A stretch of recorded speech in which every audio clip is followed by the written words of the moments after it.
Nilayam's play was scheduled for the 15th of January. And typically what happens is, because Prashant Nilayam is involved with the Jan 11th program as well, with regards to the speakers and the stage decoration and all of that, a lot of the work relating to the drama happens only after the 11th. After 12th and 13th is when things really get, all the energy is focused towards the sets and the costumes of the drama, especially the drama, only after that. So on 11th evening, after the evening program, Swami took Aarti and Swami came down from the stage, and before he got into the car, Swami asked for Professor Anil Kumar. And Sir went to Swami and Swami spoke to him, and then immediately a podium was brought, the mic was brought, and Sir began making an announcement. And Sir's announcement was, Swami wants to announce that tomorrow evening there will be a drama presentation by the students of the Prashant Nilayam campus. Now we were all taken aback, because honestly the drama was not ready for the 12th, because like I said, so many things about the sets and the costumes were not ready. And then Sir says, Swami wants me to convey to everybody that everybody should be in Kulwant Hall tomorrow, because a drama like this has never been done before and will never be seen again.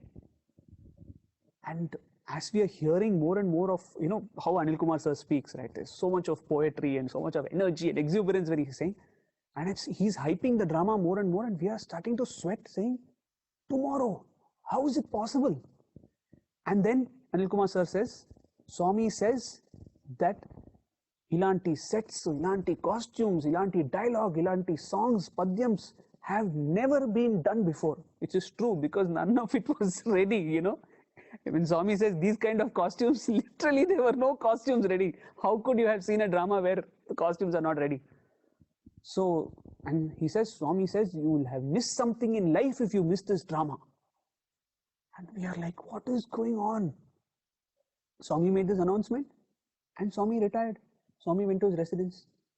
So the few of us actors who were part of the drama, we met in the hostel quadrangle in front of the dining hall, and we are looking at each other in disbelief, saying, really? Tomorrow? I mean, is there any way by which we can push this to 15th? We are not ready for tomorrow. And then in the middle of all this, the drama in charge, the teacher who was in charge of the drama, Sir came to the quadrangle and he called all of us and he said, and so we are all obviously,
Sai Ram Tamesh, are you playing the video? Give a speech. Yeah. And Swami went You for don't this. see it? I think it's paused. Totally taken aback because That's he was weird. not If I expecting to do work in the be asked to give background, a speech. you can't see it. Oh. Okay, And he I'll rushed come to back. Mandir. Right.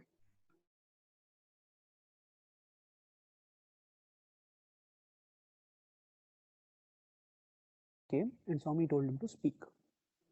He gave his speech. Back, right? Yeah, perfect. And then Thank you. after that, when he That's weird. If retired, I when go to Swami a retired to his file residence, tab, Sir was also there because he was serving Swami at doesn't that time. it stops? And he was a little unsure that he felt he had not given his best due to the lack of preparation, the time that he didn't have for preparation. So he apologized to Swami that evening, saying that Swami, I'm sorry. I don't think I gave my best. If I had time, I could have probably done better. And Swami told him, when I put a challenge in front of you, I have already given you the strength to overcome it. I never give you something that you are not capable of doing.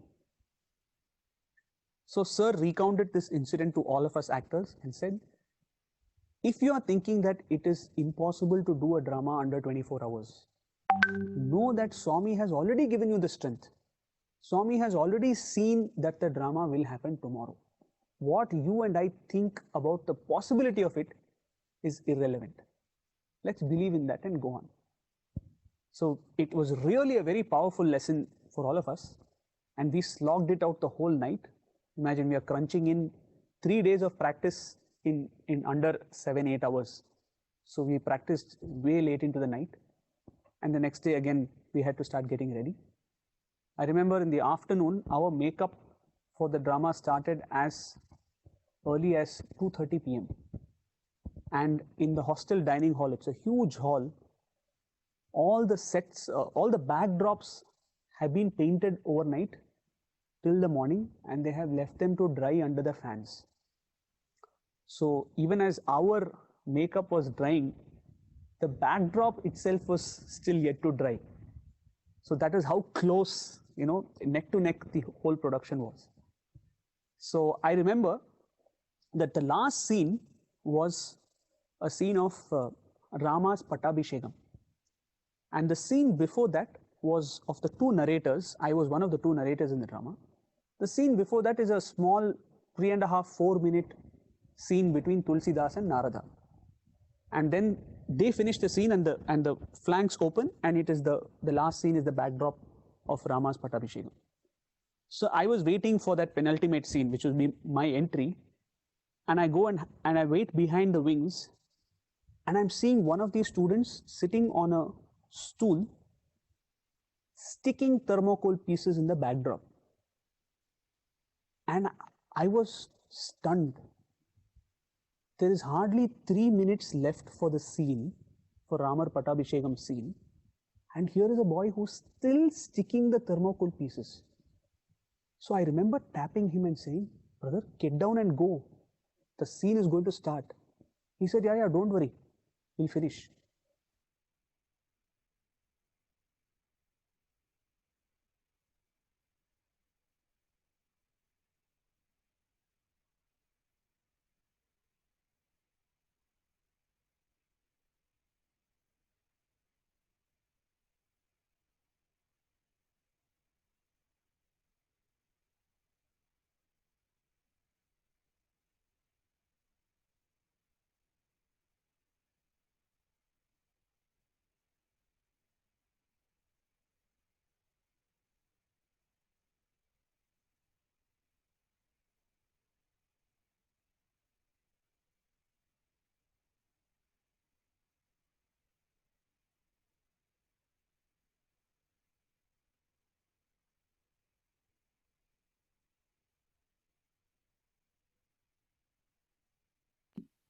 Should we start soon or should we wait a couple minutes?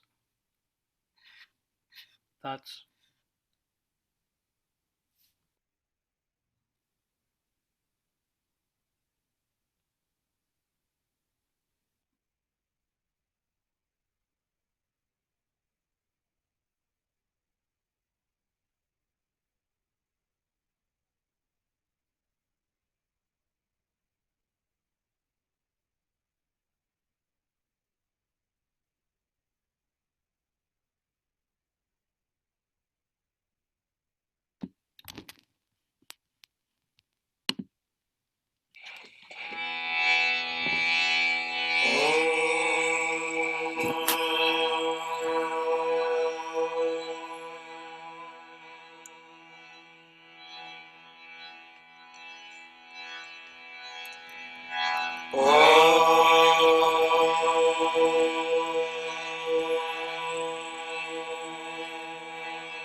Saram, we'll be continuing the discussions on Know Thyself, Then You Will Know Everything, conducted by Sister Ashray and team. Akshaya will be taking it today. Saram, everyone. So just a small recap from what we saw last week. We talked about how it is essential to see the equanimity in both the nature of pleasure and pain. We saw how important it is to, we talked about how important it is to train the mind to always dwell on God. How all of our impulses that prod the mind must be put down. We also talked about the types of spiritually wise people. So I'm just going to continue from that this week. 1 second. All right. So the effects of the three qualities. One who has achieved the destruction of agitations, their shapes and forms, would have eliminated the qualities of tamas, rajas, and will shine with the splendor of pure serenity, which is sattva guna. Now, through the influence of that pure quality, such people will radiate love and beneficence and mercy wherever they move. In the already liberated individual, even this sort of a serene quality or the sattva guna is absent. The serene quality will have as its characteristics splendor, wisdom, bliss, peace, brotherliness, self-confidence, holiness, purity, and similar qualities. So it is when the pure quality is mixed with tamasic and rajasic qualities that it is rendered impure. And that becomes the cause of ignorance and illusion. And this is the reason for the bondage of humanity. The rajasic quality produces the illusion of something non-existent being existent. It broadens and deepens the contact of the senses with the external world. It creates affection and attachment. So by means of happiness and sorrow, it plunges people deeper and deeper into activity. And these activities breed the evil of passion, fury, greed, conceit, hatred, pride, meanness, and trickery. And the tamasic quality, it blinds the vision and lowers the intellect. It multiplies sleep, dullness, and leads one on the wrong path away from the goal. It will make even the seen the unseen, and one will fail to benefit even from one's actual experience if immersed in tamas. It will mislead even big scholars because scholarship does not necessarily confer moral stamina. And once caught in the tentacles of this tamasic quality, the pandits cannot arrive at correct conclusions. And in the wise, if they are bound down by tamasic quality, they will be affected by many doubts and misgivings and be drawn towards sensory pleasures to the detriment of the wisdom that they've gained. They will begin to identify themselves with their property, their wives, their children, and other such worldly temporals. And they'll even confuse untruth with truth and truth with untruth. Saram. Yeah. What are some practical examples? It could be open to the floor as well. What are some practical examples that we can control the tamasic qualities that tend to come up in our lives?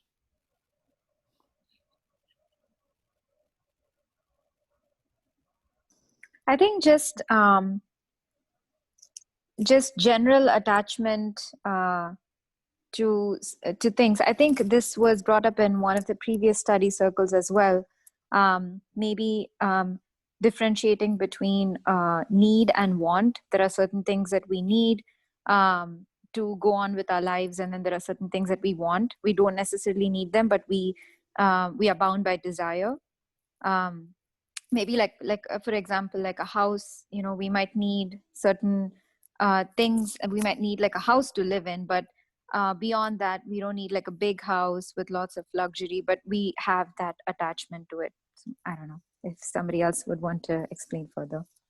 Yeah, I think we also talked about how we can practice. How we can get discipline into our life to control these sort of the sort of tamasic qualities. Through meditation, chanting the Lord's name, singing bhajans, and even in fact even discussing this can also help us realize where we're going wrong and how we can control our emotions and attachments. So yeah, if anyone else has anything to say.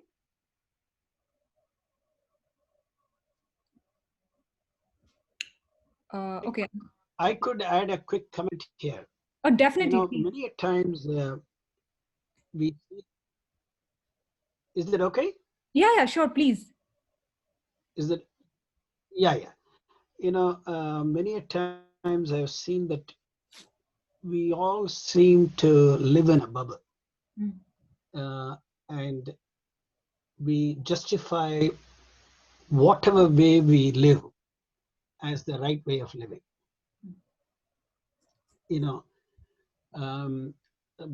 That seems to be the. I see the general trend of the day that bubble is so powerful that we are not able to look beyond it. Okay. And so what practical measures we can take to break out of that bubble and come out? That may be a very helpful suggestion, in my opinion. Yeah. Okay. Thank you so much. Is it okay if I can continue? Of course. Okay, thank you. So illusion hides the individual's true blissful nature. Now, it is the nature of the power of illusion to hide individuals from the universe that they're in and the bliss of being aware. All this creation is born out of the notion that there is only one. And when all this evolution is incorporated in that notion, the three qualities are in perfect equilibrium or balance. And that is a stage called balance of the qualities. And when that balance is disturbed and activity starts, it leads to consequences that breed further activities. And in other words, the world originates and develops and unfolds. And this is the stage called unbalance. And from the subtle inner unconscious and subconscious to the gross outer physical body, everything is due to Maya or illusion and the power of the Maya over the universe. And that is why these are referred to as non-Atma, and they're like the mirage which superimposes water over desert. They can be destroyed only by the vision of Brahman or Atma, which is basically knowing what we are. Use the phrase, "Who am I?" to inquire to cease agitations. The affection one gets towards one's relation, the satisfaction one gets when one secures the things craved for, the happiness one gets when one utilizes such things, all of these are bondages that the consciousness imposes on itself. Even sleep and dreams are such agitations and have to be overcome before the Atma can be visualized and realized. In sleep, the element of ignorance persists. The feelings of I and mine, they produce an endless series of activities and agitations in various levels of consciousness. An example, like just as a single soldier in a vantage position can successfully tackle hundreds of enemy personnel who come in a single file through a narrow gap, one can similarly tackle each agitation as and when it emerges in the consciousness and overwhelm it. And the courage to do this can be obtained through training derived by practice. All agitations will cease the moment one enters on the inquiry, "Who am I?" First, there must be the yearning to procure one's own welfare. This will lead to the study of books about Brahman and its principles, the search for the company of good, the withdrawal from sensory pleasures, and the thirst for liberation. This I that is so persistent that it will disappear only through ceaseless meditations on the implications of Atma or Brahman. This is the inquire stage or basic step in yoga, and the stage subsequent to the desire to procure one's own welfare. By this means, the mind can be fixed very soon on the contemplation of Brahman. Each stage is a step in the ladder for the progressive rise of the mind from the concrete to the subtle, and from the subtle to the non-existent. And that is the last stage, the state of diminished body consciousness. Even the divine phrase, I am Brahman or Aham Brahmasmi, has a trace of ignorance sticking to it, the Aham being considered as separate. And that is to say, all contact with the exterior world or even with one's own past is wiped out. No attention is paid to the internal and external. The spiritual aspirant reaches the state of non-cognition of objects. And such a person has no awareness of objects of their own. No object can create any sensation in this consciousness. The perfect realized soul is ever immersed in the bliss of Atma with no awareness of the seen and the sight. And this is the fourth stage, also known as the beyond stage. So the stages referred above and the disciplines they involve will destroy all desires and cravings and illumine Hello? knowledge of Excuse me.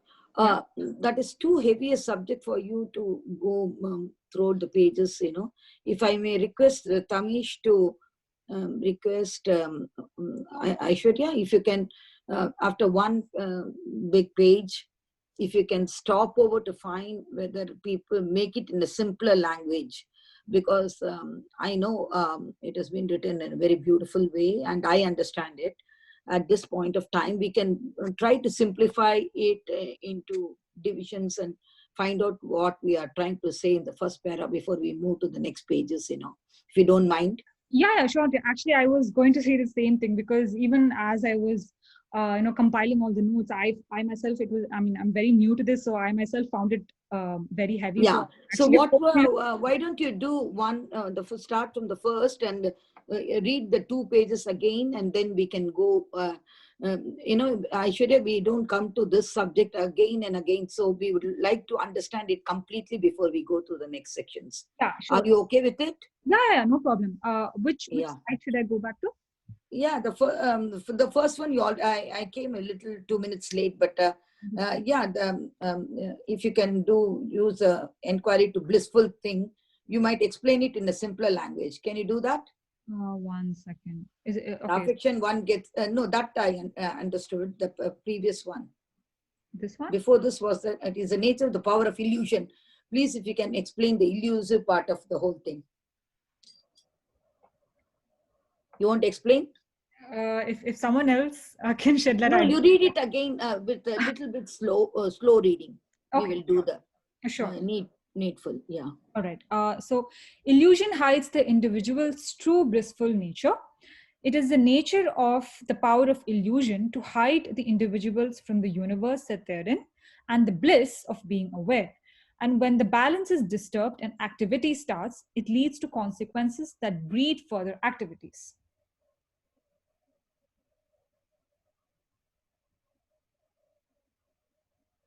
Understand from this para. Well, what do you define as illusion? Hello? Illusion, you have written it is the nature of the power of illusion to hide individuals from the universal that they are in. What is the universal that they are in?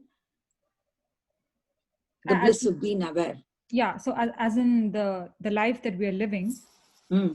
So it is illusion. Everything around us that happens is deemed as illusion. Is that what it implies? The nature of the power of illusion. No, what is illusion? Why does the illusion in the first place comes to this people? Why are we illuded and deluded by it? What is it? Is it because of our physical, our attachments, the physical body, the needs of? Yeah, you might talk about it and make us understand, Yes, you're right. Okay, if someone can elaborate on that. Sairam, this is Vali. I'll try my best. Yeah, please. So Thank the you. illusion is that, we think we are attached to the body, and Right. then we think, we are the body. So that's where the illusion comes.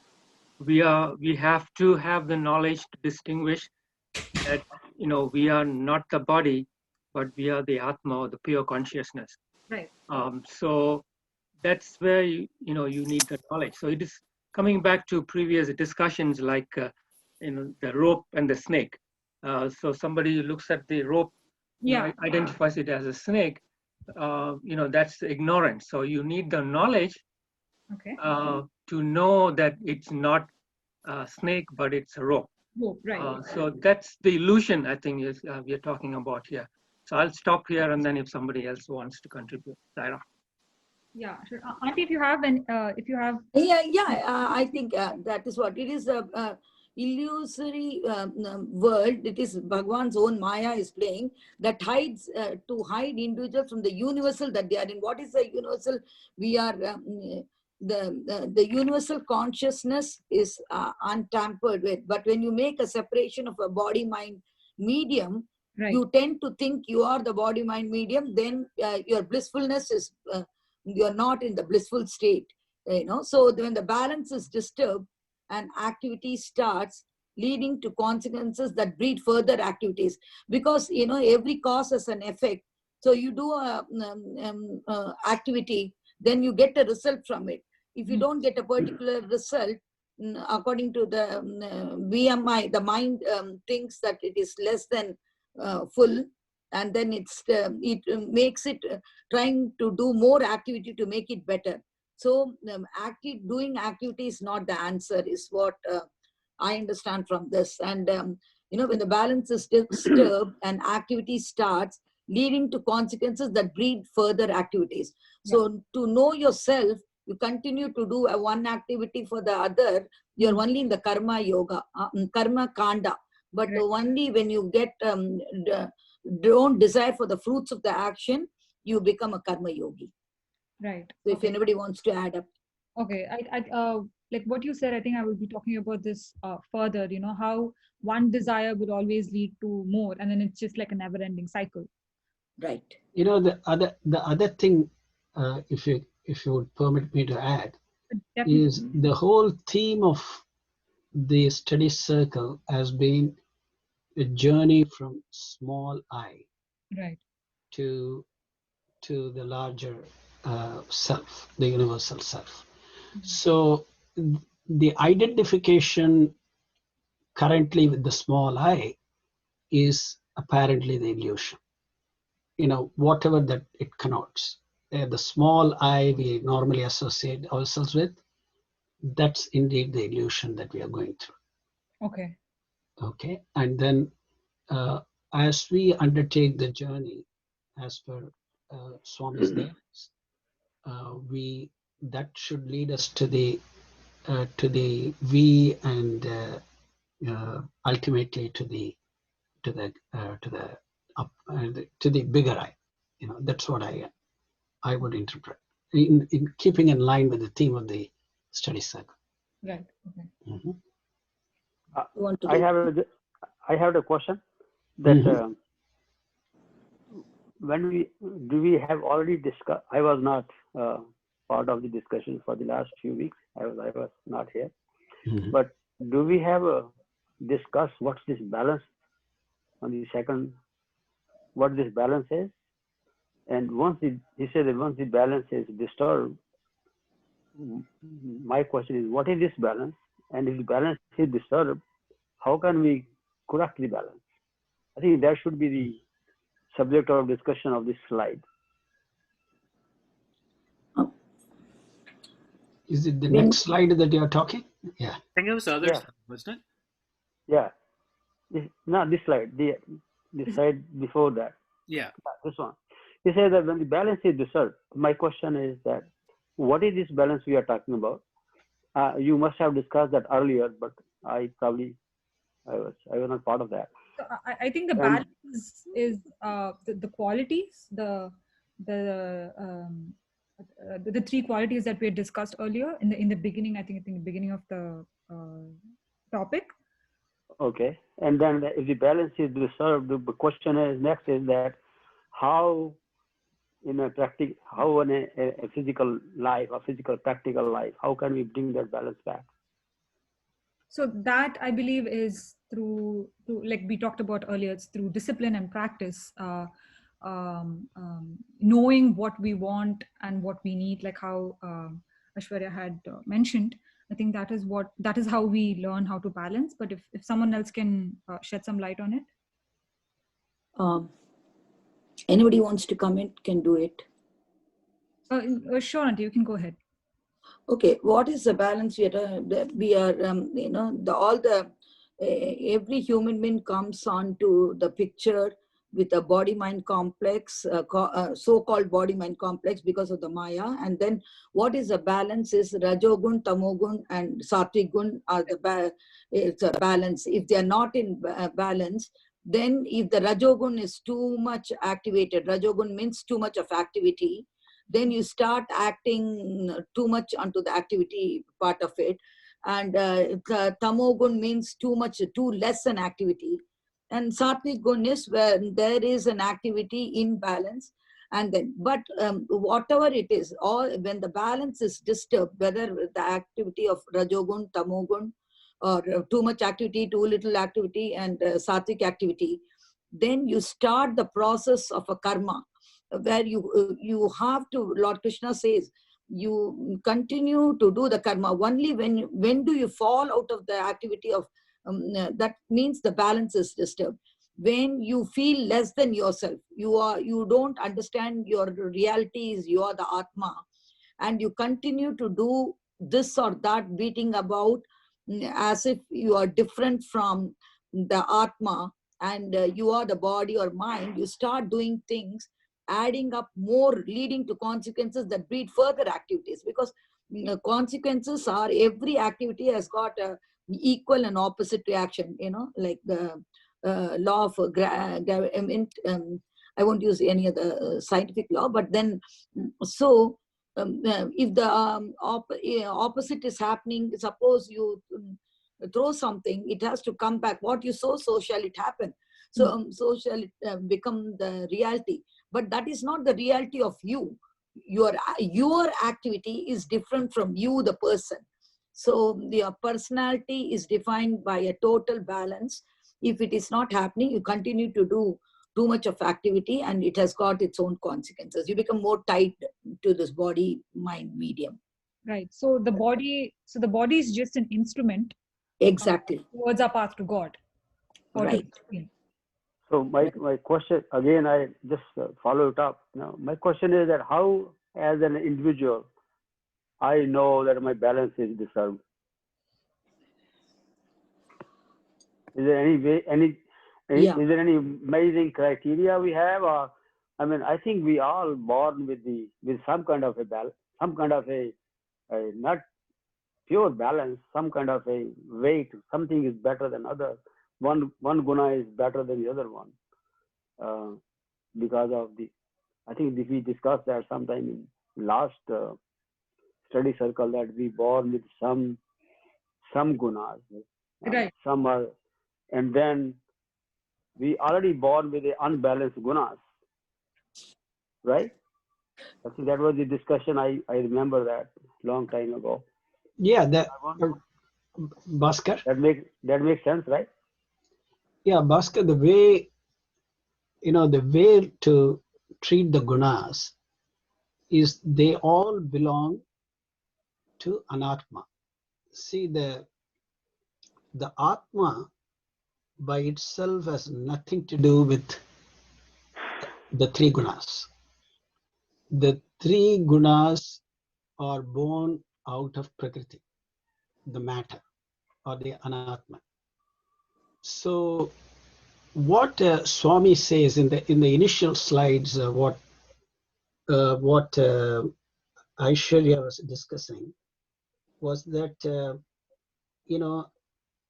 by overcoming the tamasic qualities and rajasic qualities, you become sattvic, which means you become serene, calm, and all the you get endowed with all the great qualities that makes you praiseworthy or that prepares you for the next stage, which is even to throw away that guna and become free of that guna. So, there is whatever, whatever may be the composition of gunas in an individual. One may be dominated by the rajasic quality like Arjuna was. He was a kshatriya, he was a warrior, he was dominated by rajasic qualities. On the other hand, a person like Buddha was dominated by sattvic qualities. And some people may be dominated by the tamasic qualities. People who have a great desire for, using extremes in sleep or eating or in those things, they may be inclined towards tamasic qualities. That So, Kumbhakarna? like Kumbhakarna was a tamas. Yeah, exactly. Yeah. So, but then it doesn't matter. It doesn't matter where the composition that you have been endowed with based on the merits and demerits of all your previous births or previous karmas. They come as an inherited propensity to begin to provide the initial condition for this life, Okay. But this is where I think the Swami's, there was a chapter on 3 gunas. Mm. This is what he points out, that the first aim, the first step before you become gunatita or you cross all the 3 gunas, Okay. is to become a sattvic person. Okay. And that's the first step only. But still, even when you are sattvic, you're still dealing with the small I. Mm. You're still dealing, whenever you're dealing with gunas, you're still dealing with the world of Prakriti. You're identifying it with the world of Prakriti. Okay. But by dissociating this Atman completely from the framework of the guna structure, you really then enjoy the Atma Avalokana or the bliss of the Atma. Okay. So that's how I would put it. So even Sattvic Guna is an illusion, in my opinion. Okay. And even if we do have that sattvic guna, does that mean that we still hold attachments to the physical world? Yeah, exactly. You still, as long as you identify yourself as the doer, Okay. whether you do sattvic activities or rajasic activities or tamasic activities, as long as the sense of doership is still associated with yourself, Okay. you're still in the realm of the small I. Okay. So instead of associating it with the body, we have to associate it with the Atma. So it's the Atma doing it, but not the body. Exactly. So the first mantra is, I am not the body, I am not the mind. Okay. Okay. Right.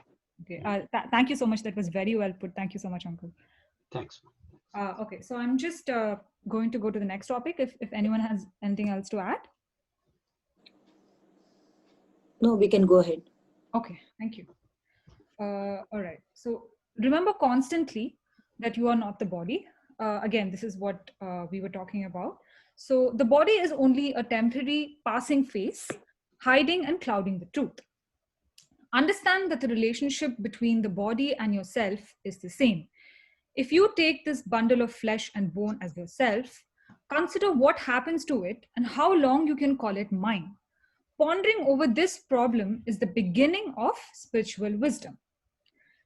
Look at the clouds that wander across the sky. Note that they have no intimate, lasting relationship with the sky, which they hide but for a few minutes. And such is that relationship between your body and you. You who are of the nature of Supreme Self. This physical frame, which is built out of earth, fire, water, wind, and ether, breaks up into its components, as all built up things do. Only ignorance will take it as real. Only the uneducated will attach value to it as permanent and eternal. Did this body exist before birth? Does it persist after death? No. It appears and it disappears with an interval of existence. And so it has no absolute value. It is to be treated only as the cloud or the shadow. The physical world is like the mango tree raised by a magician's wand. It is a product of trickster known as the mind. The clay takes the form of a pot and pan and plate, but after an interval, it will become clay once again, shapeless. Similarly, all this is the formless existence, the formless appearing with form for some time on account of delusion and ignorance of the mind. Some things are useful, some are not, all because of this name and form. And all forms are He. You too are He, above and beyond the past, present, and future. You are not this body, which is tied up with time and which is caught in the toils of was, is, and will. Be ever fixed in this attitude and dwell constantly in the thought that you are of the nature of universal or absolute. Then you will grow into a realized soul or a jnana. I'm going to stop here and just if anyone else has something to say about this. I think this is what we were, delving into, of how the body is not who we are, it is the Atma. So anyone else has anything to say?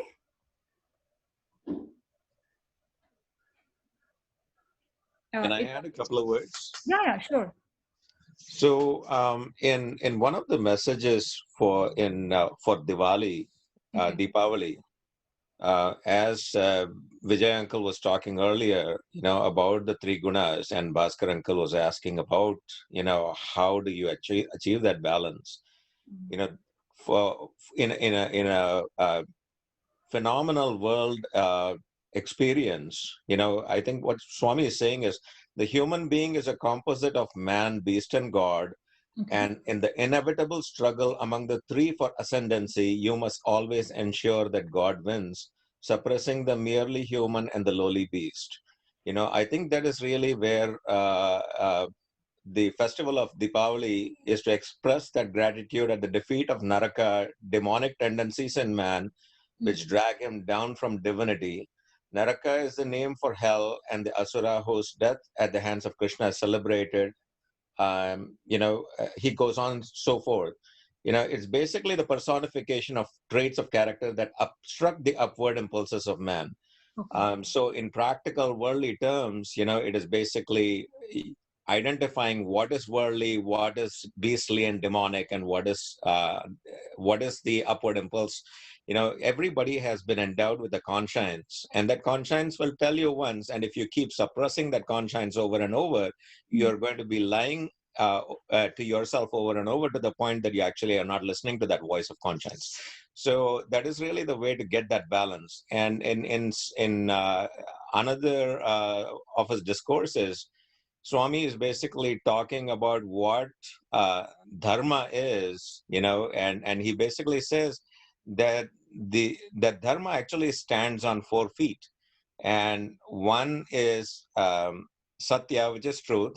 The other is daya. Third is dana, which is charity, and fourth is tapas, which is orientation to God.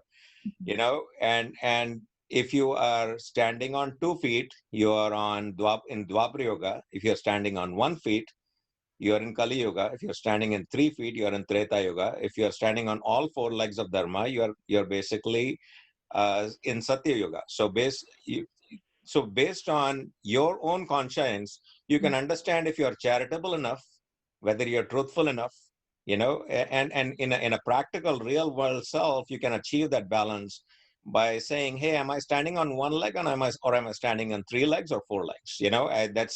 That's one way to go about it. But I think that the crux of the topic is basically going beyond that at some point.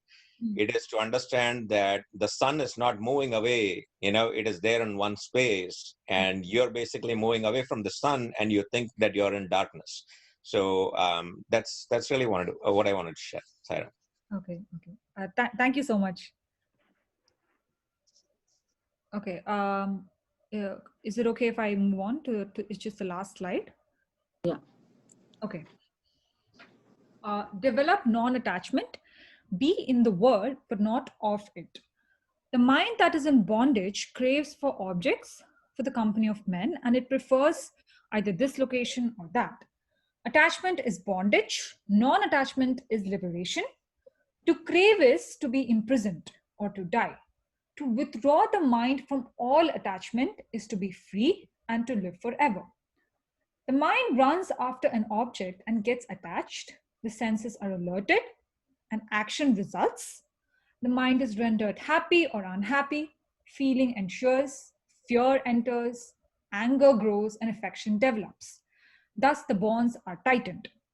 Fear, anger, and affection are the closest comrades of attachment. So, all four are inseparable companions moving always together. And what grants happiness? The fulfillment of desire grants happiness. Desire will lead to hatred of those who thwart it, and fondness for those who feed it, and the inevitable wheel of opposites of likes and dislikes. So there is no escape from this for the ignorant. The mind that is rendered impure by passion and ignorance, by anger and conceit, and by the impressions of 1,000 attachments and desires. This mind can be made bright by putting it into inquiry. The brightness is the light of realization of the knowledge that you are the Atma. Like the dust storm that covers everything with dust, desires, attachment, thirst, and cravings all blacken the mind. They have to be kept away so that the splendor of self might merge in the splendor of the supreme self. Whatever the crisis, however deep the misery, don't allow your grip over the mind to get loose. Tighten it further, fixing your eyes on higher values. Don't allow the mind to stray away from the holy heart and make it bow before the Atma that is within.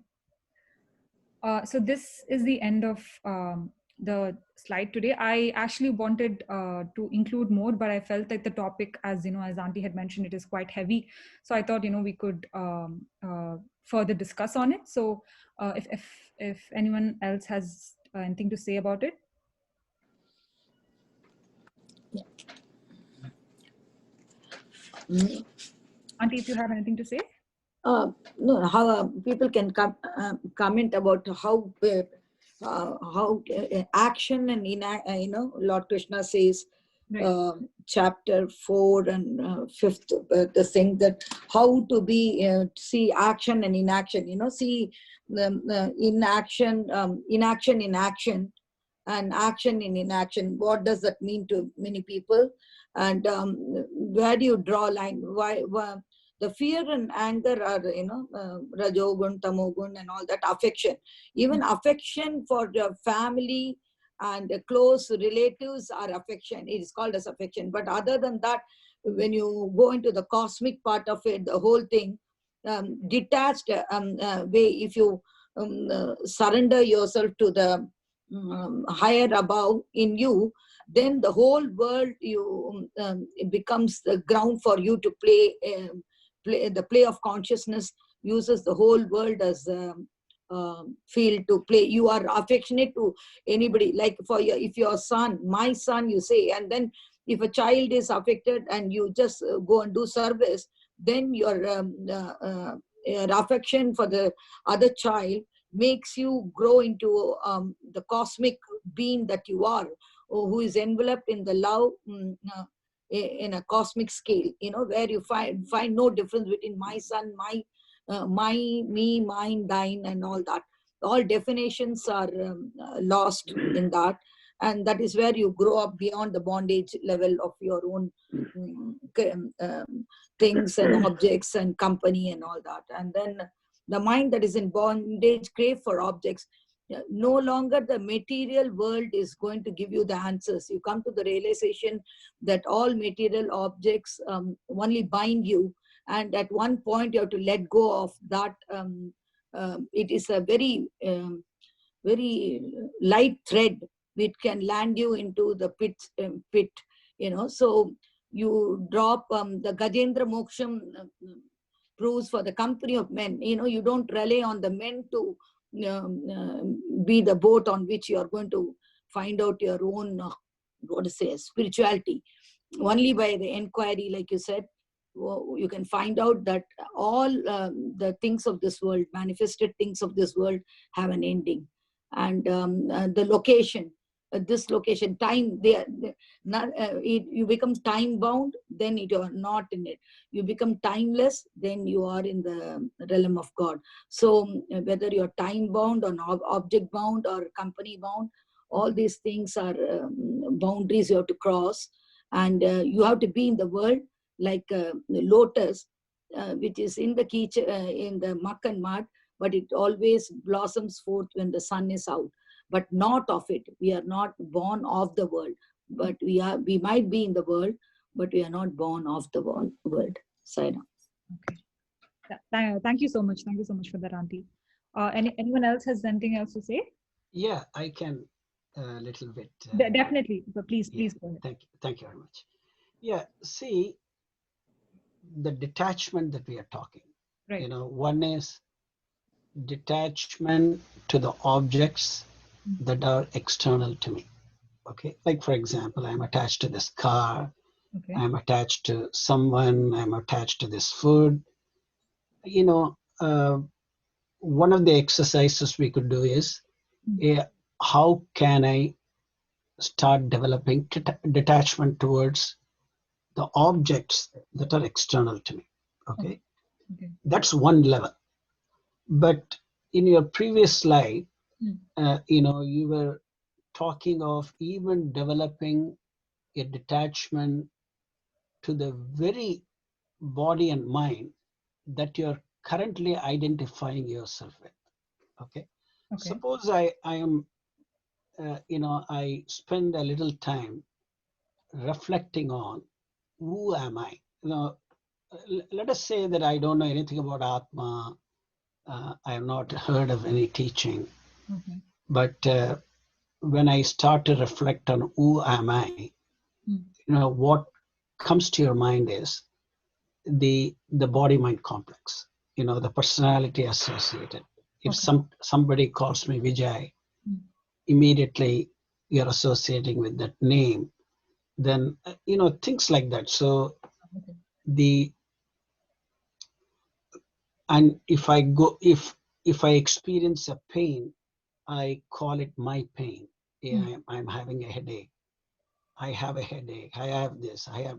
So anything that is happening to my body and mind, like physical suffering or mental suffering, is identified with an experience that I am going through. That's how I currently identify myself. Right. Now let us take an example where the person, some other person is going through the same experience, like he's having a headache, and is having suffering or whatever. How do you view his bodily experiences? As something different. It is, after all, happening to somebody else. It's not happening to me.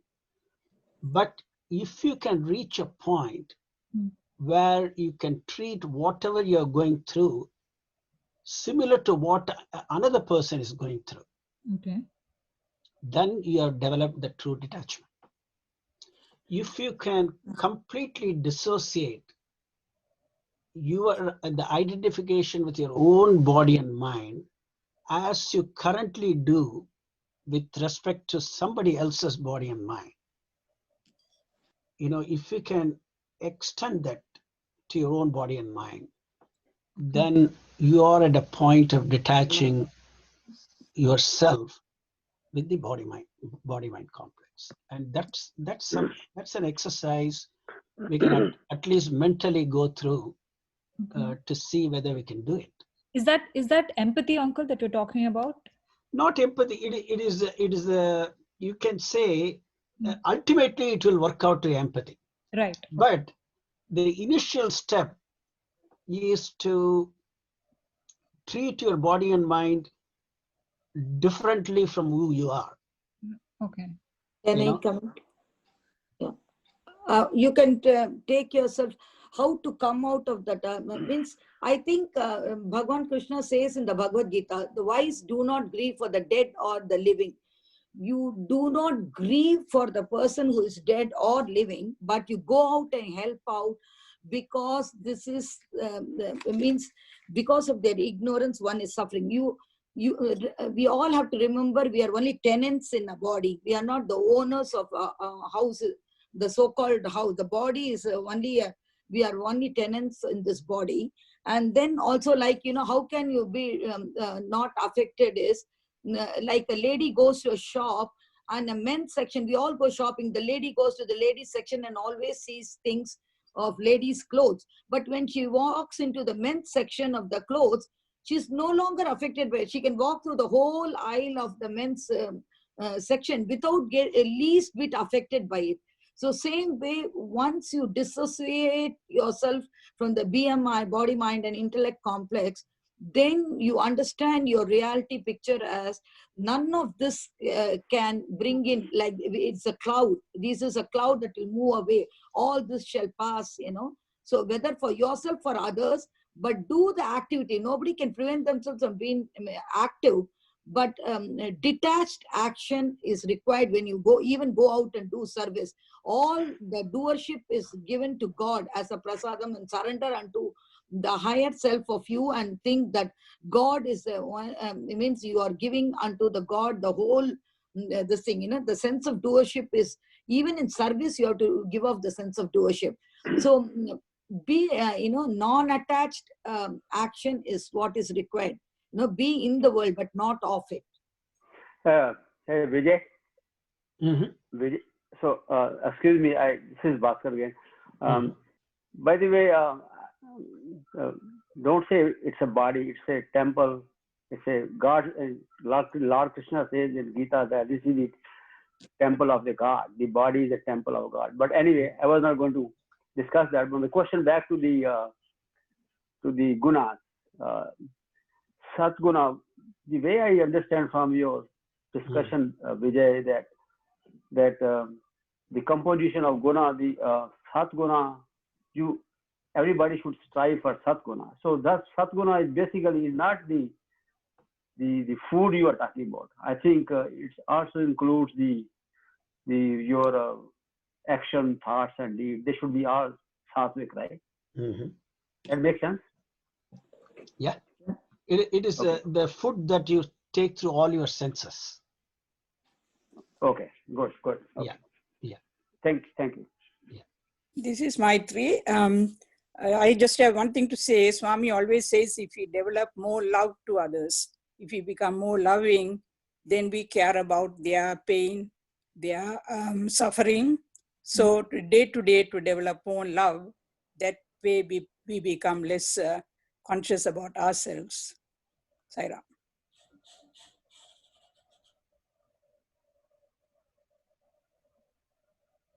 Saram, this is Aishwarya. I actually have a question for Vijay Uncle, I think based on what he was just talking about a little earlier, about this dissociation with the mind and body. My question is, how do we apply this to our daily life? Because it's easy. We can probably try practicing it, but how do we apply it to our daily life? Trying not to associate ourselves with the small I. Yeah, I think, very good question, Aishwarya.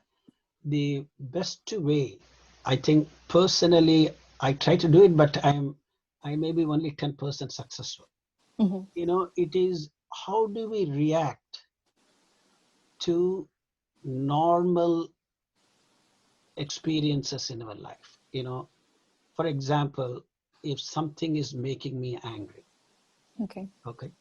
That means somebody has pricked my ego, or somebody, how do I react? If I can start dissociating those insults or those whatever that comes to me has something that is only happening to my body. It is not touching my Atma, my real self. If we can slowly develop that attitude with time, Okay. I think we'll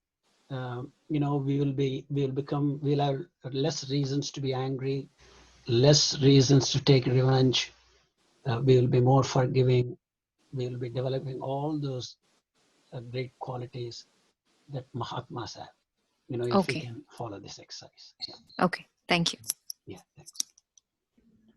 Yeah, this is Dan. Mm-hmm. Sairam. Yes, Dan.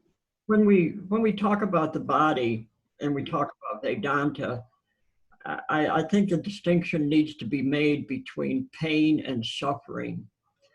Pain is a physical thing of the body, and that needs to concern us. Suffering is a thing of the mind, and that's what all of this conversation about non-attachment's about. Mhm. It's causing mental suffering. If you look at the page that's up on the screen right now, every single one of those is a mental state: fear, anger, affection, passion, ignorance, anger, conceit. They're all mental conditions. They're all things that make us suffer. Right. That's what we need to be detached from. Okay. Sairam. Sairam, thank you.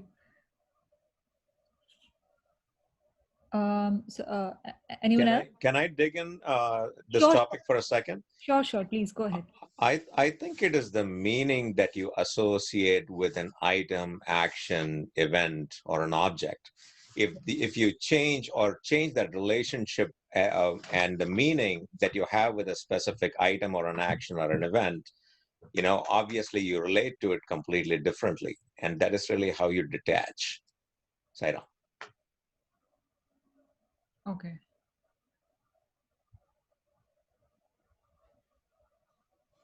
And Sairam, also, I think probably Swami saying ceiling on desire, that might be applicable to the non-attachment to the material things. So that's one way where we can start practicing in terms of material things.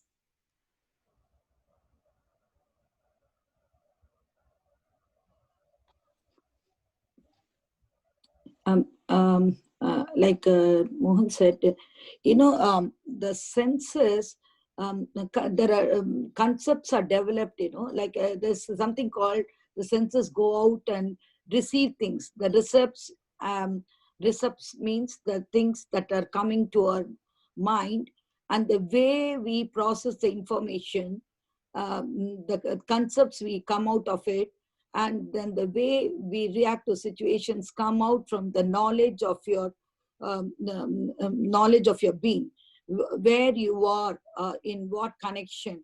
So like Dan made a very beautiful statement, right? Everybody, you cannot undergo the pain of anybody, because each person with his own body pain, but the attachment towards this is you can help out, but you don't get the mind is suffering. Only when you get attached you have the suffering. So without suffering you can go out and do. Love means minus the suffering of your mind. If I am a suffering kind, both of us will, if somebody is suffering in front of me, both of us will cry and sit together, and then after I come back home, even after helping the person out, firstly I won't be able to help them out if I am suffering myself. So second thing is I have to be in a vantage position where I understand and that pain is different from suffering. So the physical pain you can give a redemptive grace from God, and from yourself also you can go and help out somebody in pain. Suppose a thorn has pricked somebody, you can pick out the thorn for him, but you can't be suffering. Oh, he was, oh, why should I be the only one suffering? Why should I have the thorn stuck onto my, everybody's walking that route.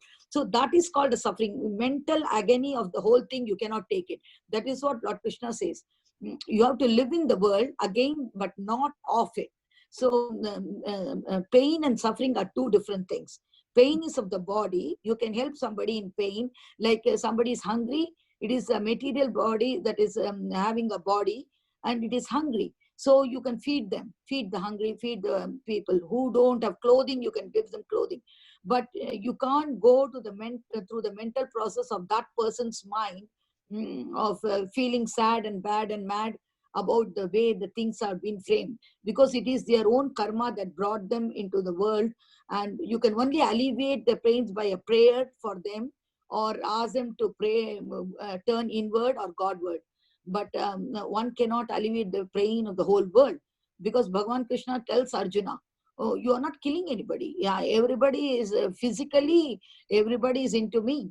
I am the body. When Vijayaraman said, you are the body of God, the material cause and efficient cause is God. Material cause means all the elements are coming from the source. So the material cause is God, and the efficient cause.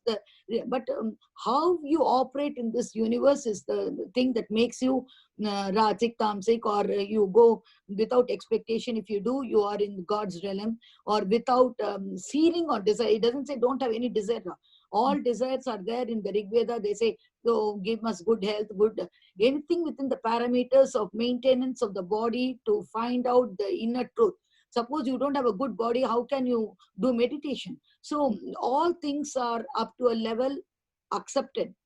But at one point, you have to understand that only God's grace and going beyond the BMI complex, BMI, body, mind, and intellect medium will help us with finding out who am I. And if you are the ineffable one, if you are the infinite one, nothing can happen. Like the clouds do not affect the sky, so we are all that. Until that point, you have to stay in the try to be in that zone, So Sairam. Okay. Sairam, I have a comment. Yeah, sure. Sairam. Swami, when Swami had the hip fracture, the students told him not to come for darshan because he's suffering. But Swami said, no, I am in pain, but I'm not suffering. So the Swami has maintained the equanimity. There is pain and pleasure, or good or bad, or sad or happiness. It's all equal to Swami. He doesn't separate either of them. So that's what, like Vaidya, he said, pain is a body concern, and the suffering is in the mind. But Swami has suppressed all that, and that's called equanimity. Thank you, Saira. Thank you. Thank you for that.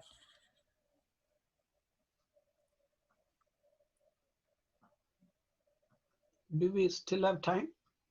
Not sure. Yes. Yeah, I think we have a couple more minutes. Okay, good. Yeah, I wanted to a little bit expand on Maitri Rajalingam when she said that when you devote yourself to others, that's one way of trying to detach from yourself. When you love others, there are 2-3 very good sayings about this. One is the best way to find yourself, your real self, is to lose yourselves in the service of others. This is a very famous saying by Mahatma Gandhi. Okay. So if any good experience, like for example, when I play a wonderful table tennis game, the game I love, I really don't think of myself much. It's totally focused in that game, So any experience where you tend to forget about yourself, you're in the present moment all the time. That's an experience that we should seek for, to develop the detachment. And of course, the Vedanta gives a very good prescription. Paramatmani yoraktaha virakti aparamatmani. I mean, by attaching yourself to God, you, Swami in this instance, thinking of him, loving him, doing everything to please him. If we dedicate our life to that kind of an attitude, then we automatically develop detachment to the world of Anatma, towards the world of Anatma, which includes our own body and mind complex. Right. I want to say one example. King Janaka was like that. He was in the world, but not of it. Swami often says about King Janaka. Example. Sairam. So in the Jnana Vahini, there is also a quote where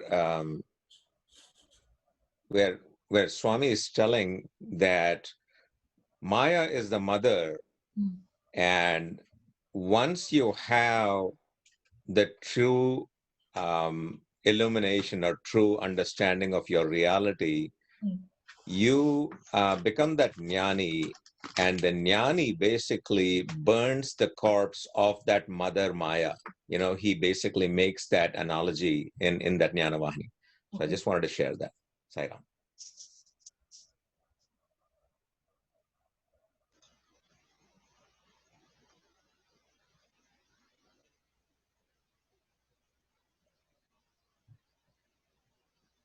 Sairam. Due to time, we will stop here. Excellent conversation, naturally, and we will continue next week, and we'll start Bhajans shortly. Thank you, Saira. Sairam.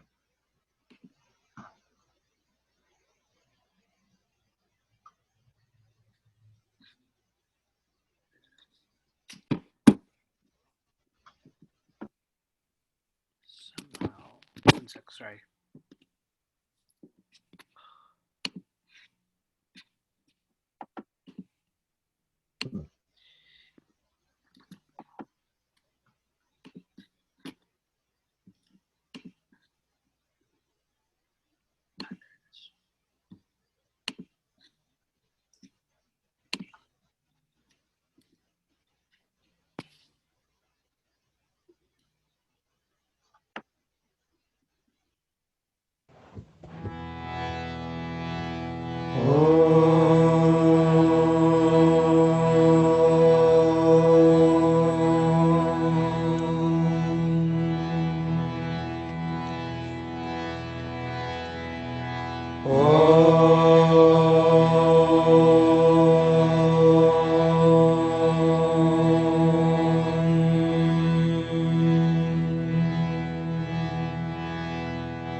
Hey Madhava hey Madhusudana hey Madhava hey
Solo Dios eres tú,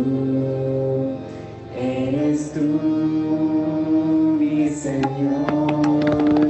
Un solo Dios eres tú, mi Señor. Jesucristo, Mahavira, un solo Dios y nada más. Jesucristo, Mahavira, un solo Dios y nada más. Jehová, oh Allah, Brahma, Vishnu, Shiva, Sai. Jehová, oh Allah, Brahma, Vishnu, Shiva, Sai. Zoroastra, Guru Nanak, Mazda, Buddha, Narayana. Zoroastra, Guru Nanak, Mazda, Buddha, Narayana. Sathya, Sai Baba nos unirá en una sola humanidad. Sathya, Sai Baba nos unirá en una sola humanidad. Un solo Dios reinará, un solo Dios nos amará. Un solo Dios reinará, un solo Dios nos amará. Un solo Dios eres tú, mi Señor. Un solo Dios eres tú, mi Señor. Jesucristo, Mahavira, un solo Dios y nada más. Jesucristo, Mahavira, un solo Dios y nada más. Jehová, oh Allah, Brahma, Vishnu, Shiva, Sai. Jehová, oh Allah, Brahma, Vishnu, Shiva, Sai. Zoroastra, Guru Nanak, Mazda, Buddha, Narayana. Zoroastra, Guru Nanak, Mazda, Buddha, Narayana. Sathya, Sai Baba nos unirá en una sola humanidad. Sathya, Sai Baba nos unirá en una sola humanidad. Un solo Dios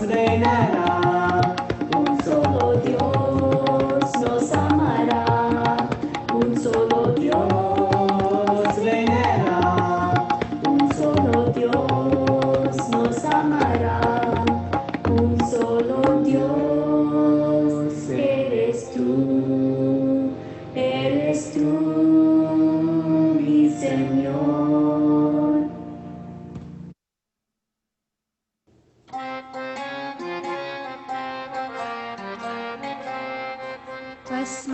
भस्मभूषिताङ्गसाय Chandrashekhara भस्मभूषिताङ्गसाय Chandrashekhara भस्मभूषिताङ्गसाय Chandrashekhara भस्मभूषिताङ्गसाय Chandrashekhara पालनेत्रशूलधारि Sai Shankara पालनेत्रशूलधारि Sai Shankara पालनेत्रशूलधारि Sai Shankara पालनेत्रशूलधारि Sai Shankara भस्मभूषिताङ्गसाय Chandrashekhara भस्मभूषिताङ्गसाय Chandrashekhara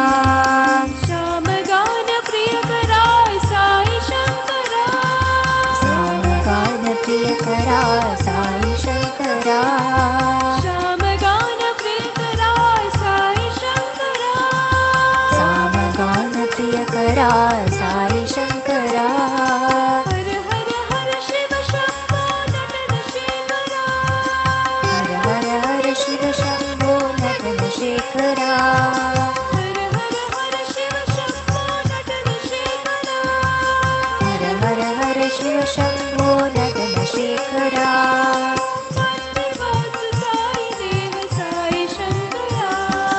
भक्तिवास Sai देव साई शङ्करा भक्तिवास साई देव साई शङ्करा भक्तिवास साई देव साई शङ्करा साई शङ्करा सत्य साई शङ्करा साई शङ्करा सत्य साई शङ्करा साई शङ्करा सत्य साई शङ्करा साई शङ्करा सत्य साई शङ्करा भस्मभूषिताङ्ग साई चन्द्रशेखरा भस्मभूषिताङ्ग साई चन्द्रशेखरा पालनेत्रशूलधारि साई शङ्करा पालनेत्रशूलधारि साई शङ्करा भस्मभूषिताङ्ग साई चन्द्रशेखरा भस्मभूषिताङ्ग साई चन्द्रशेखरा श्यामगानप्रियकराय साई शङ्करा श्यामगानप्रियकरा साई शङ्करा हर हर हर शिव शम्भो नटनशेखरा हर हर हर शिव शम्भो नटनशेखरा भक्तिवास साई देव साई शङ्करा भक्तिवास साई देव साई शङ्करा साई शङ्करा सत्य साई शङ्करा साई शङ्करा सत्य साई शङ्करा साई शङ्करा सत्य साई शङ्करा साई शङ्करा सत्य साई शङ्करा भस्मभूषिताङ्ग साई चन्द्रशेखरा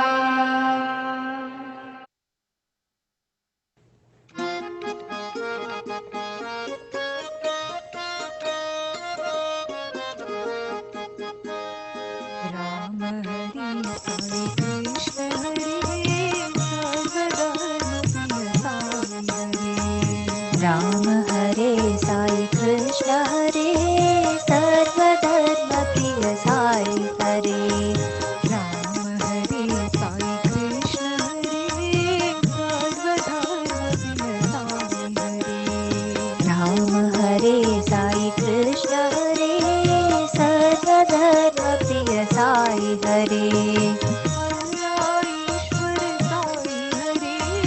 अल्लाह ईश्वर साई हरे अल्लाह ईश्वर साई हरे Guru Nanak issue Buddha हरे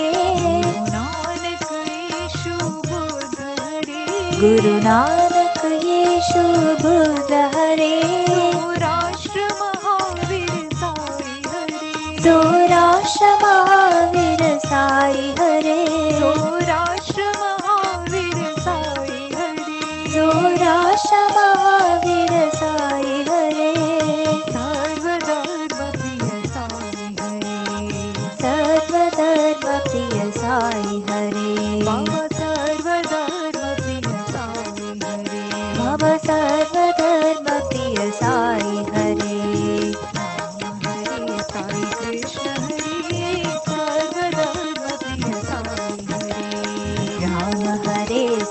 कृष्ण हरे सर्वधर्म प्रिय साई हरे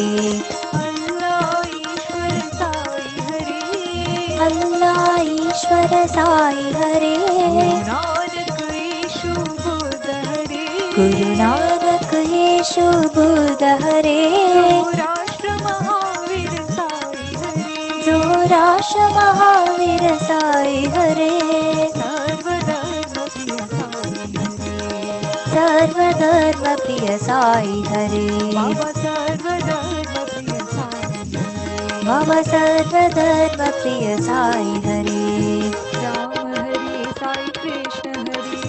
राम हरे साई कृष्ण हरे राम हरे साई कृष्ण हरे राम हरे साई कृष्ण हरे राम हरे साई कृष्ण हरे राम हरे साई कृष्ण हरे राम हरे साई कृष्ण हरे राम हरे साई कृष्ण हरे सर्वधर्म प्रिय साई हरे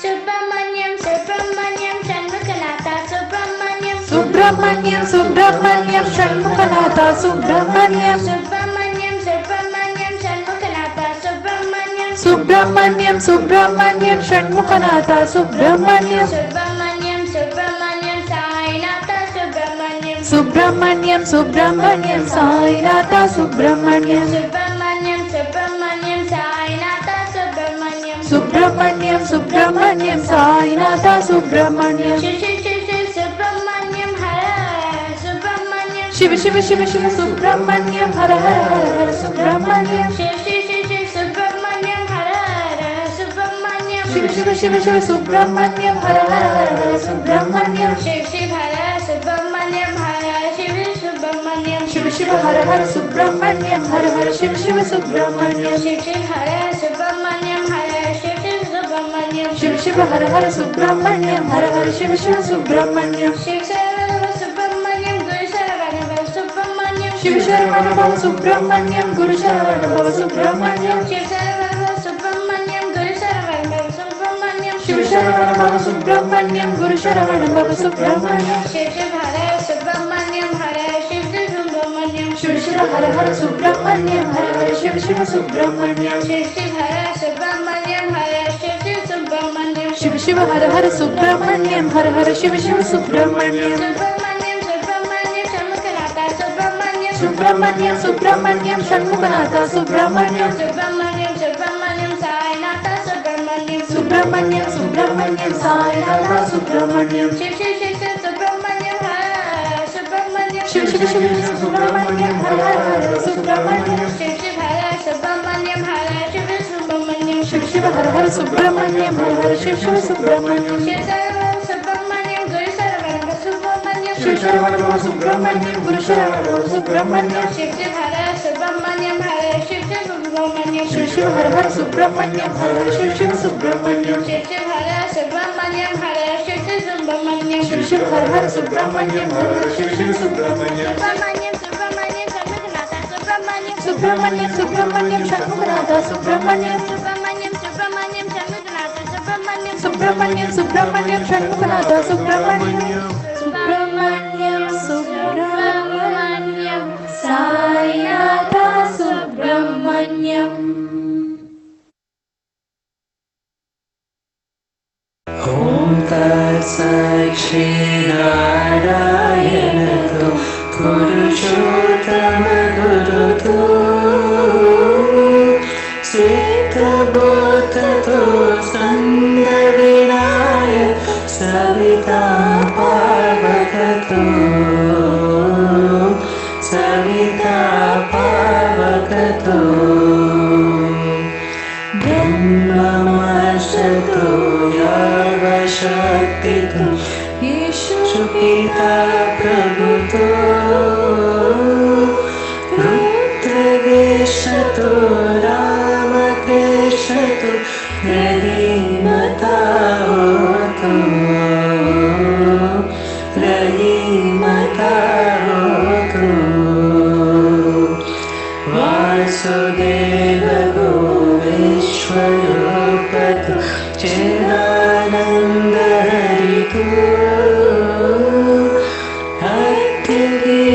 शिवतु अकारदेव आत्मलिङ्ग शिवतु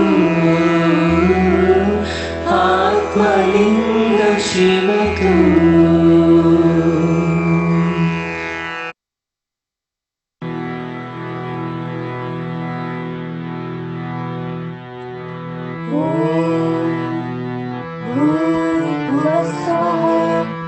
तत्सवितुर्वरेण्यं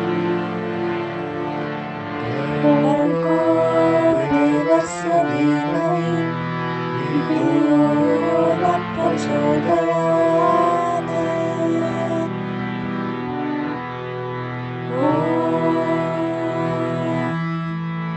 भूर्भुवः स्वः तत्सवितुर्वरेण्यं भर्गो देवस्य धीमहि धियो यो न प्रचोदयात्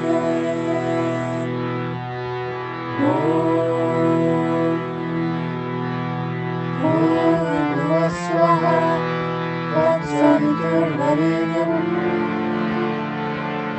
भर्गो देवस्य धीमहि धियो यो न प्रचोदयात्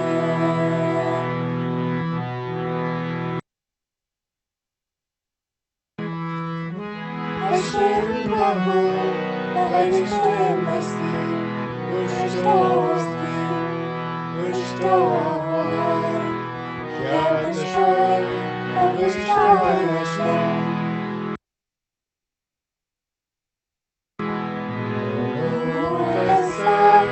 भगवतो अरहतो सम्मा सम्बुद्धस्स बुद्धं शरणं गच्छामि धम्मं शरणं गच्छामि संघं शरणं गच्छामि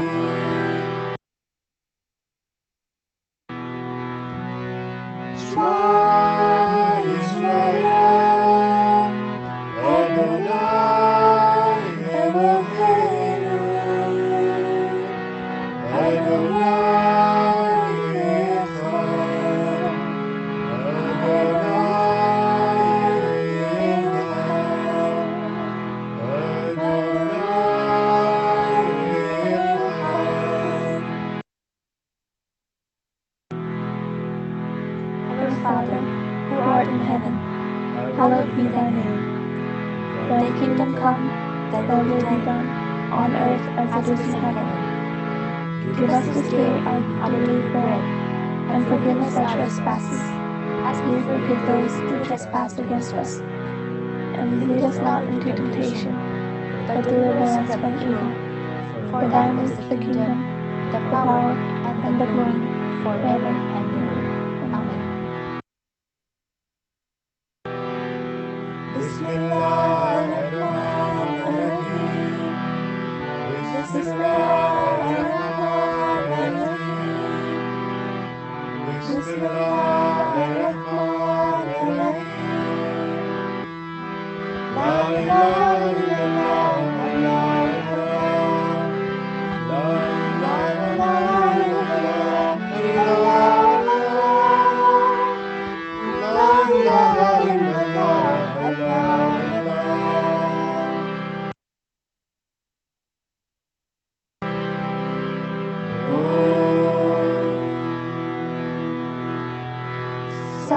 ईश्वराय विद्महे सत्यदेवाय धीमहि तन्नः सर्वः प्रचोदयात्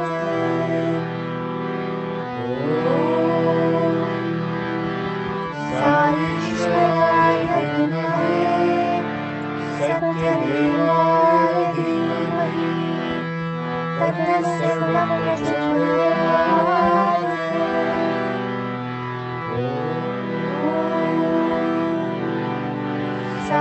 ईश्वराय विद्महे सत्यदेवाय धीमहि तन्नः सर्वः प्रचोदयात्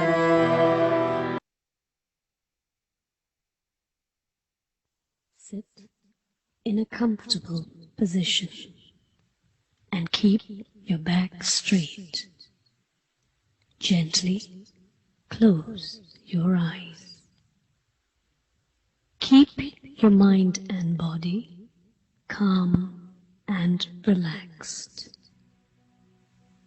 Breathe in and out slowly. As you breathe in, say so. And as you breathe out, say hum. So, hum. So, hum. So, hum. Open your eyes. Look at the light steadily for a while. Now close your eyes. Picture and feel a light between your eyebrows at the center of your forehead. Your head is filled with the light. All your thoughts are filled with the light. May they be good thoughts. Bring the light down to your heart. Imagine that in the center of your heart there is a beautiful lotus. As the light enters the heart, the petals of the lotus open out one by one, bathing every thought, feeling, and emotion in the light.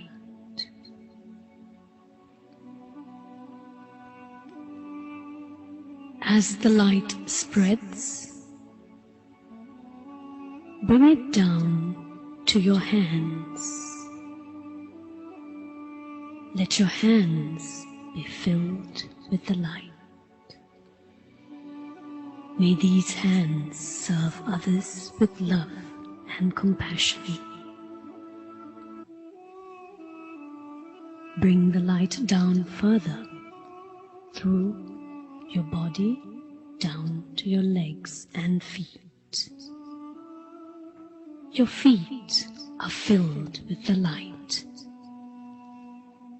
May these feet bring you only to good places to do good deeds.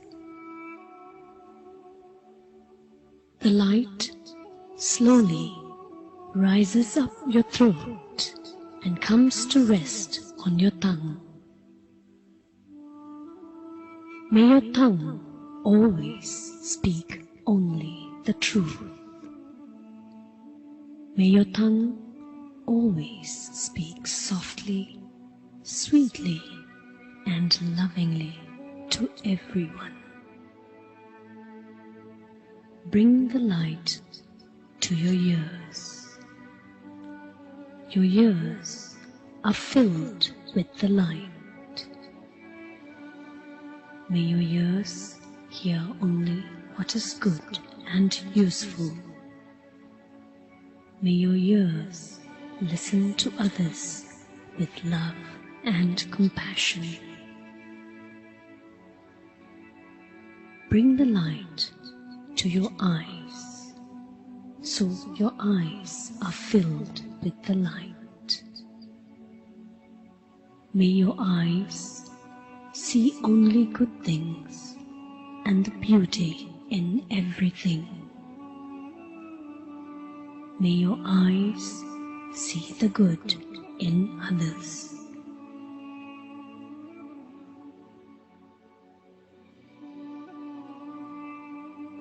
Bring the light to the top of your head. Let the light shine all around you in bigger and bigger circles.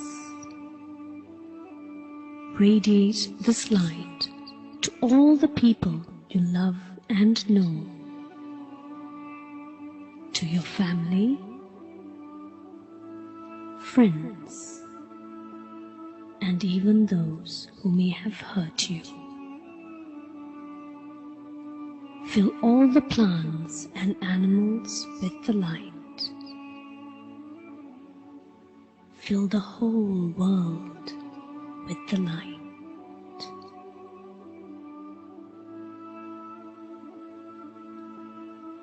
Repeat to yourself, I am in the light. The light is in me.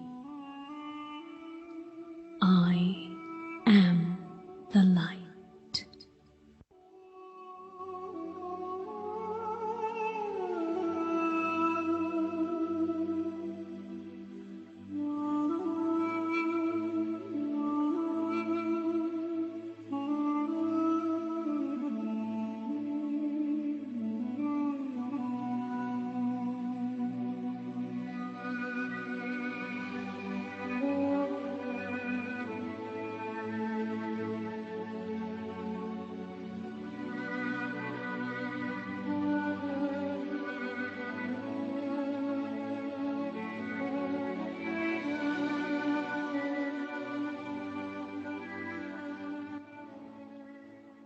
Bring the light back to the top of your head and bring it down to your heart. Keep the light and that feeling of peace within you throughout the day.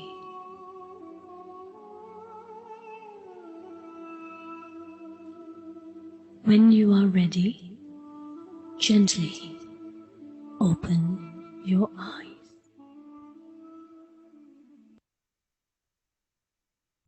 Brahman truth, lead us to truth.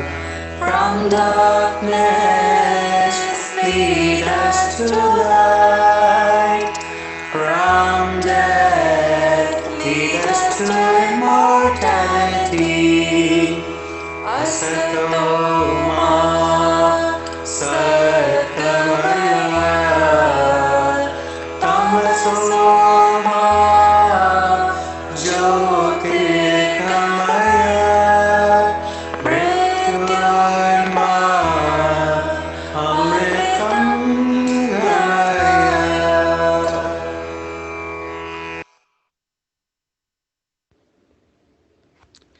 Thought for the day. Every morning, as soon as you sit up in bed, ask yourself this question. For what purpose have I come into this world? What is the task set for me? What is the triumph for which the struggle is preparing me? Which is the grand victory for which I have to strive? You must have witnessed chariot festivals in famous pilgrimage centers. The colossal chariots will be gorgeously decorated. Stalwart bands of men draw them along broad roads to the music of blowpipes and conches. Acrobats, dancers, chanters, minstrels, all precede it and add to the exhilaration of the occasion. Thousands crowd around and their attention is naturally drawn towards entertainments provided. But they feel happiest only when they fold their palms and bow before the idol installed in the chariot. The rest is all subsidiary, even irrelevant. So too, in the process of life, body is the chariot, Atma is the idol installed therein. Earning, spending, laughing, weeping, hurting, healing, and all the various acrobats of daily life are but subsidiary to the adoration of God, the attainment of Atma. Divine Discourse, January 13th, 1969. Baba.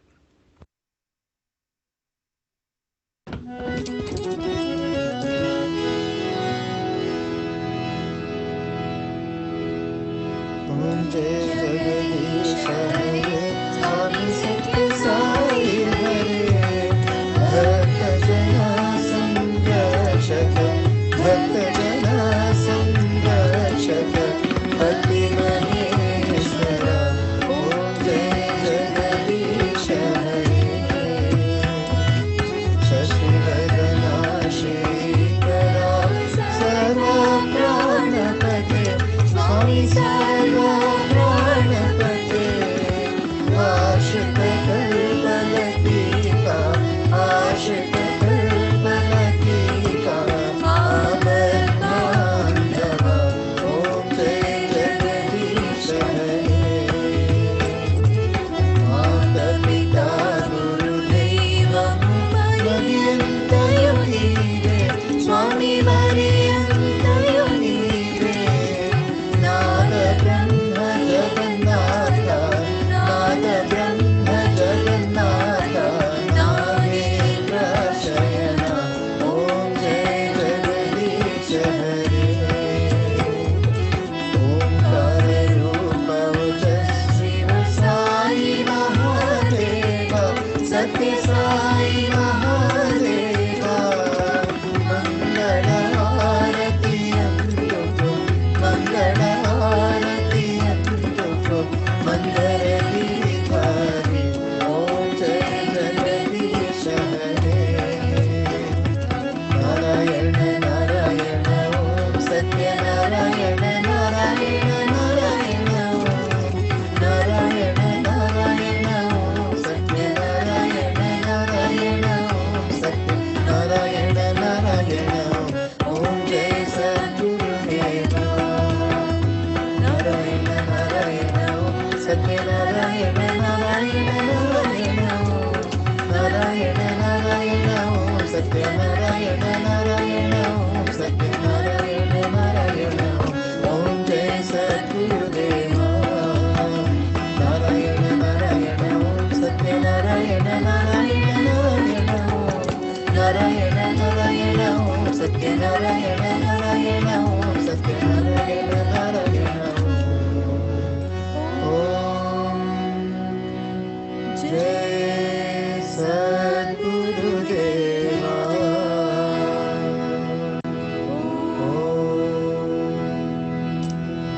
Shanti Shanti Shanti.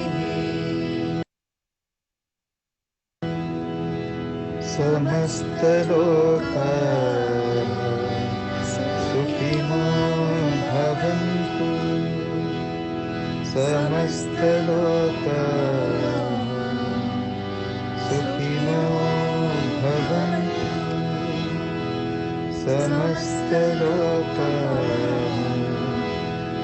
Sukhino Bhavantu. Peace, peace, peace, peace on earth.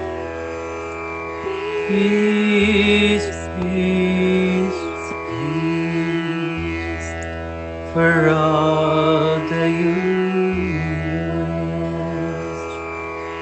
for all the universe.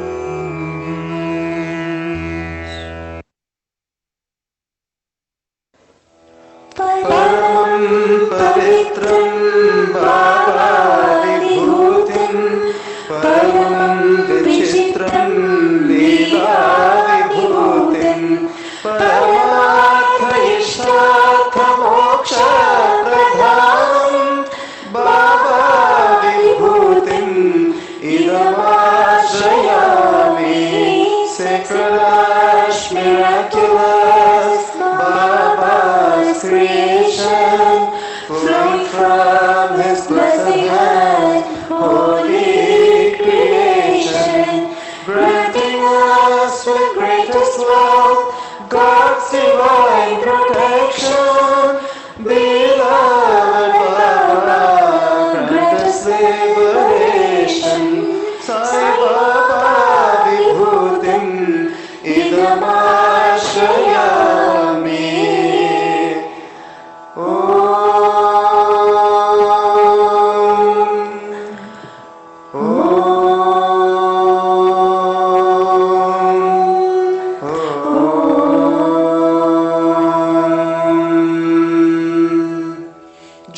जय बोलो सर्वधर्म की जय जय बोलो भगवान श्री सत्य साई बाबा जी की जय Sai Ram.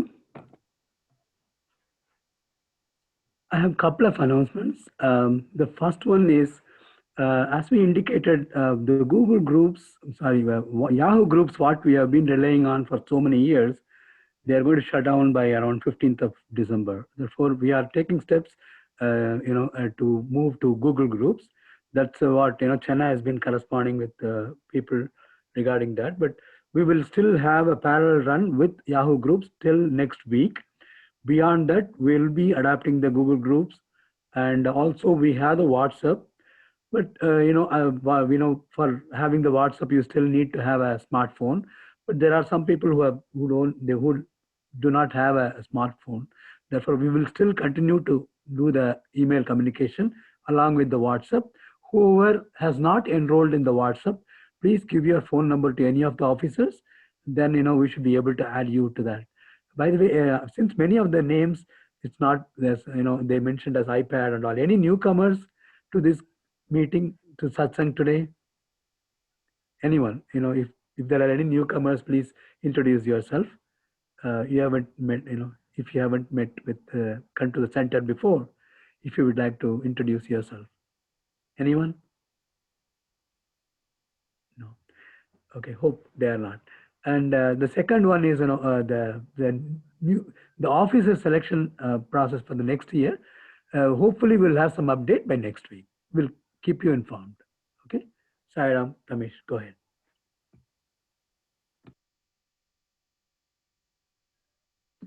Saram. Thanks once again to Aishwarya and team Akshaya for a beautiful insight on the study circle topic. Sorry?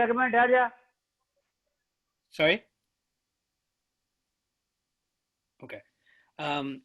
And as you know, Christmas is coming up. We normally do carols at the homes. I'm not sure if that's going to happen. The preliminary plan is trying to get Christmas tracks recorded, and so that we can offer some Christmas carols. I'm not sure how it's going to go, but we are in preliminary stages of that. Just wanted to keep you informed. Also, if anyone wants to do a Christmas offering, like whether it's an instrumental, vocal, or whatever they want to do, please tell me, and we can include that in the program. Naturally, I'm sure there will be an SSC program in addition. So just wanted, that's a small update. That's about it, I believe. Naturally, if you want to offer a bhajan, please tell me as well, and we'll include you in the rotation. Saram. Sairam, I have one announcement. Everybody would have seen the email regarding Adopt a Family project for the Christmas gift to the underprivileged children. It's been a little slow this time. A lot of kids in the list don't have any gifts at all. So I would be grateful if you could go through the list and pick at least one gift of your choice for any of the children. Except the baby who is 1 month old, that gift has been already taken care of. So if you can drop them at my house on December 16th, and I think, yeah, December 16th, and then I can go and deliver it to FONB. Thank you, Sairam. If you need any help, please let me know. Thank you. Hey, Margie, can you send that list one more time, please? There is a child, a 6-year-old boy, and a 2-year-old girl, and an 8-month-old baby. That is in family 1, but I will post it on WhatsApp also tonight. And Thank also an 8-year-old boy, 5-year-old boy. All 5 of them don't have any gift at all right now. Okay, thanks. But I'll resend it. Thank you, Saira.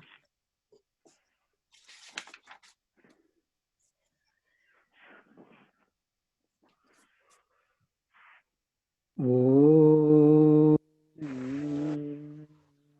Shanti Shanti, Shanti, Shanti.